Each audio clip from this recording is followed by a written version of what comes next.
Guys, जैसे ही हमारा पैर मिट्टी पर पड़ता है, हमारी बॉडी में इलेक्ट्रॉन फ्लो होता है, जिसे इलेक्ट्रॉन की कमी पूरी होती है। और इलेक्ट्रॉन डिफिशियंसी किसी खाने से पूरा नहीं होगा, किसी एक्सरसाइज से भी पूरी नहीं होगी। इसीलिए हमें अपनी बॉडी में इलेक्ट्रॉन डिफिशियंसी को पूरा करने के लिए ज़मीन के कांटेक्ट में आना ही पड़ेगा, तभी हम दर्द फ्री ज़िंदगी जी सकते हैं। ज़रा सोचिए, पहले ज़्यादातर लोग ज़मीन व मिट्टी के टच में होते थे। बच्चे मिट्टी में खेला करते थे, तब कहीं कोई इतनी बीमारियां नहीं थी। शायद आपको भी पता हो कि अमेरिका को जब से मिट्टी की वैल्यू समझ में आई है, तब से वो मड थेरेपी से बीमारियां ठीक करने लगे हैं। मड थेरेपी में सर को छोड़कर पूरे शरीर को मिट्टी से ढक दिया जाता है और कभी कभी घुटने के दर्द को कम करने के लिए घुटने को मिट्टी से ढक दिया जाता है, जिससे शरीर में इलेक्ट्रॉन की कमी पूरी हो जाती है और घुटने का दर्द धीरे धीरे ख़त्म हो जाता है। मगर हमें ये सब करने की ज़रूरत नहीं है। हमें सिर्फ मिट्टी में यानी ज़मीन पर नंगे पैर आधे से 1 घंटा चलना या रहना है। गाइस, हम जितना ज़्यादा आधुनिक होते जा रहे हैं, उतनी ही आधुनिक बीमारियां होती जा रही हैं। आज से लगभग 50 साल पहले जिन बीमारियों का नाम भी नहीं जानते थे, वो बड़ी तेज़ी से लोगों को अपनी गिरफ्त में ले रही हैं। और इन सब की शुरुआत शारीरिक श्रम का कम होना, ऑक्सीजन से दूरी का होना और ज़मीन व मिट्टी से दूरी का होना है। हमें पता भी नहीं चलता और धीरे धीरे हम मुरझाते जाते हैं, मतलब अंदर से कमज़ोर होते जाते हैं। गाइस, मैंने आपको अपनी पिछली वीडियो में बताया था कि हुंजा पीपल ज़्यादातर 120 से 150 साल तक की ज़िंदगी जीते हैं, और वो भी बिल्कुल दर्द फ्री ज़िंदगी, कैंसर फ्री ज़िंदगी। उस वीडियो का लिंक मैंने डिस्क्रिप्शन में दे दिया है। लेकिन आज हम आपको उत्तर प्रदेश के संत कबीर नगर धनघटा के एक खूबसूरत से गांव बकौली कला की बड़को दादी से रूबरू करवाएंगे, जो लगभग 120 साल की हैं। मैं उनसे बहुत अच्छे से तो बात नहीं कर पाई, लेकिन हाँ, 2 महीने पहले मेरी उनसे एक मुलाकात के दौरान एक छोटी सी बातचीत हुई, जिसका कुछ भाग मैं आपको दिखाऊंगी। जो लोग ये कहते हैं कि ये दर्द और बीमारियां तो उम्र का तकाजा है, उम्र बढ़ने पर दर्द तो होता ही है, उनके लिए बड़को दादी या इनके जैसे लोग एक सबक हैं। बड़को दादी की तरह एक और लखनऊ की शौकत भाई की अम्मी भी हैं, जो 100 की उम्र पार करने के बाद भी खूब चलती फिरती और काम करती रहती हैं। उन्हें भी कोई दर्द और परेशानी नहीं है। उनके अनुसार जो लोग कम चलते हैं और कम काम करते हैं, उन्हें परेशानियां और बीमारियां ज़्यादा होती हैं। ज़रा सोचिए, अगर घर के सभी लोग अपनी अपनी जिम्मेदारी अच्छे से निभाएं और सभी लोग मिलजुल कर काम करें, तो घर का माहौल भी अच्छा रहेगा और सेहत भी अच्छी रहेगी। तो हम बात कर रहे थे बड़को दादी के बारे में। इन्हें सिर्फ थोड़ा कम सुनाई देता है, वरना कोई तकलीफ नहीं है, न इनके घुटनों में दर्द, न कोई और प्रॉब्लम। हम सब दुआ करते हैं कि इन्हें आखिरी वक्त तक कोई प्रॉब्लम न हो। आइए जानते हैं इनके स्वस्थ रहने का राज। सुबह 4 से 5 बजे जग जाना और जल्दी सोना। ये घर का बना खाना ही खाती हैं, कोई डब्बा बंद या फास्ट फूड का बहुत ज़्यादा यूज़ नहीं करती हैं। और सबसे इम्पोर्टेंट बात ये कि ये बिना भूख के एक निवाला भी नहीं खाती हैं। और ये देखिए, ये खुद बड़को दादी से सुनिए, ये कह रही हैं, जिस आँख का ऑपरेशन नहीं हुआ है, उससे मैं तुम्हें देख सकती हूँ, उन्हें देख सकती हूँ, सब कुछ दिखाई दे रहा है। बम्बई खुदाई रहे। हाँ। 3000 का लैंप पड़ा है। अच्छा। हाँ। अरे आंसू दिए तेरे खराब। हाँ हाँ।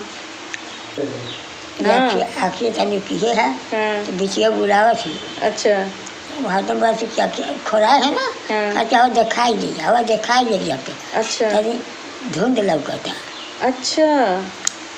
धुआं वहाँ पाए। और हो अखिया से ये खराब, ये खराब है, यूँ खराब खड़ा है, बगे का मालूम था। अच्छा। हाँ रे, अब का बन का ना। हाँ। ये बन का देखी थे, लेकिन तुम्हें देखी थी, न देखी थी, न देखी थी। ये सही है। सही है।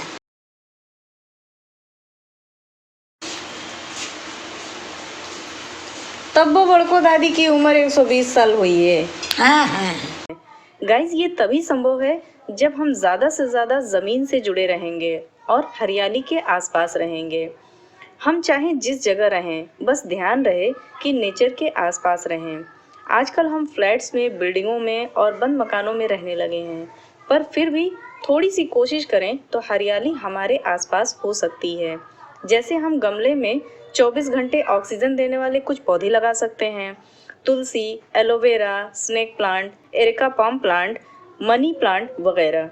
नीम और पीपल तो बहुत ही बढ़िया भरपूर ऑक्सीजन का स्रोत है, मगर हर जगह नीम और पीपल लगाना संभव नहीं है। Guys, if we want to save our life, then we have to save nature, trees and plants. अगर हम अपना जीवन बचाना चाहते हैं तो हमें प्रकृति को बचाना होगा, जैसे पेड़ पौधे। तो गाइज, आप अपने आसपास हरियाली ज़रूर रखें, जो हर तरह से आपकी आंखों के लिए, आपकी सेहत के लिए बहुत फ़ायदेमंद है। दरअसल बॉडी में ऑक्सीजन की कमी से इम्यून सिस्टम पर असर पड़ता है, वो कमज़ोर होता जाता है, जिससे संक्रामक बीमारियों का खतरा बढ़ जाता है और आंखों पर भी इसका बुरा असर होता है। इसलिए कोशिश करें नेचर के करीब रहें, जिससे आपकी उम्र लंबी हो और आप दर्द फ्री ज़िंदगी जी पाएं। वैसे तो ज़िंदगी और मौत ऊपर वाले के हाथ में है, लेकिन हमें अपने आप को अपना 100% देना ही चाहिए। अगर आप अपने आसपास ध्यान देंगे तो पाएंगे मजदूर वर्ग कम बीमार पड़ते हैं, जबकि उनके पास तो खाने पीने की चीज़ों के नाम पर रूखी सूखी चीज़ें ही होती हैं। लेकिन क्या होता है, वो मिट्टी के कांटेक्ट में रहते हैं, वो मिट्टी में रहते हैं, जिससे उनकी बॉडी में इलेक्ट्रॉन की कमी नहीं होती है। अब मैं आपको बड़को दादी के बारे में एक बहुत ही हैरान कर देने वाली बात बताती हूँ। बड़को दादी जो करती हैं वो हम और आप चाहकर भी नहीं कर पाते हैं, मगर करना चाहिए। बड़को दादी हमेशा नंगे पांव चलती हैं, सिर्फ ठंड में चप्पल पहनती हैं। ऐसा नहीं है कि उनके पास चप्पल नहीं है, उनके लड़के सरकारी सर्विस में थे जो अब रिटायर हो चुके हैं।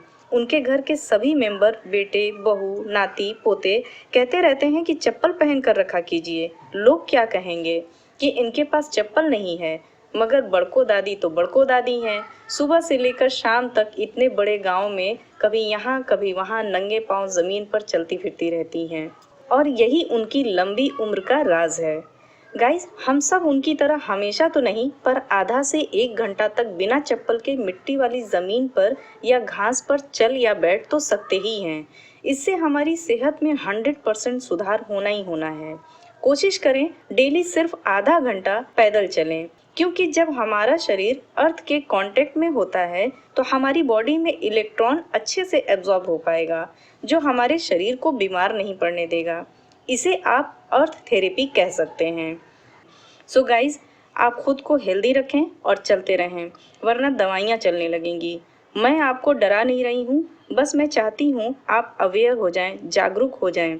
जो लोग इस चैनल पर नए हैं, मुझसे जुड़े रहने के लिए प्लीज़ चैनल को सब्सक्राइब कर लें और वीडियो को लाइक और शेयर भी कर दें, ताकि हम और आप मिलकर लोगों को जागरूक करने के मिशन को 100% देते रहें।